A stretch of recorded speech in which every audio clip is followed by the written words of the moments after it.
ஆவரேஜோட concept வந்து என்ன அப்படின்னா அதிகமாக இருக்கிறவங்க கம்மியாக இருக்கிறவங்களுக்கு கொடுத்து ரெண்டையும் ஈக்குவல் பண்ணி ஆவரேஜ் பண்ணுறது தான் இல்லையா.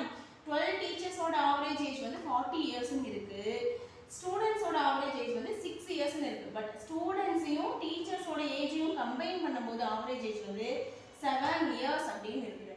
ஸோ அப்போ 40 இயர்ஸ் வந்து 7 இயர்ஸ். ஒவ்வொரு டீச்சருக்கும் 40 இருந்துச்சு, ஆனால் கம்பைன் பண்ணும்போது ஒவ்வொரு டீச்சருக்கும் 7 7 7 மாறும் இல்லையா. ஸோ அப்போ உங்களுக்கு அதே மாதிரி ஸ்டூடெண்ட்ஸுக்கும் 7 மாறும். அப்போ அங்கே வந்து 1 அதிகமாகுது. ஒரு ஸ்டூடெண்ட்டுக்கு ஒரு ஏஜ் அதிகமாகுது. டீச்சர்ஸ்க்கு வந்து 33 மைனஸ் ஆகுது. ஸோ அப்படிங்கும்போது உங்களுக்கு இப்படியும் போடலாம். ஒவ்வொருத்தரும் 33 அப்படின்னா 33 அப்படின்னு போட்டிங்கன்னா 396 கொடுப்பாங்க. ஒரு ஸ்டூடெண்ட்டுக்கு 1 கொடுக்குறாங்க அப்படின்னா 396 ஸ்டூடெண்ட்ஸுக்கு கொடுப்பாங்க அப்படிங்கிறத நீங்கள் புரிஞ்சுக்கணும். இது வந்து ஈக்குவேஷன் மெத்தடில் போடலாம். பட் சில கன்ஃபியூஷன், சில பேருக்கு ஏதாவது ஒரு இடத்துல மிஸ்டேக் பண்ணிட்டீங்க அப்படின்னா அது தப்பாயிடும். ஸோ இந்த மாதிரி புரிஞ்சு போட்டுக்கிட்டீங்க அப்படின்னா கான்ஃபிடென்ட்டாக ஆன்சர் இதுதான் அப்படிங்கிறது போட முடியும். Okay, thank you.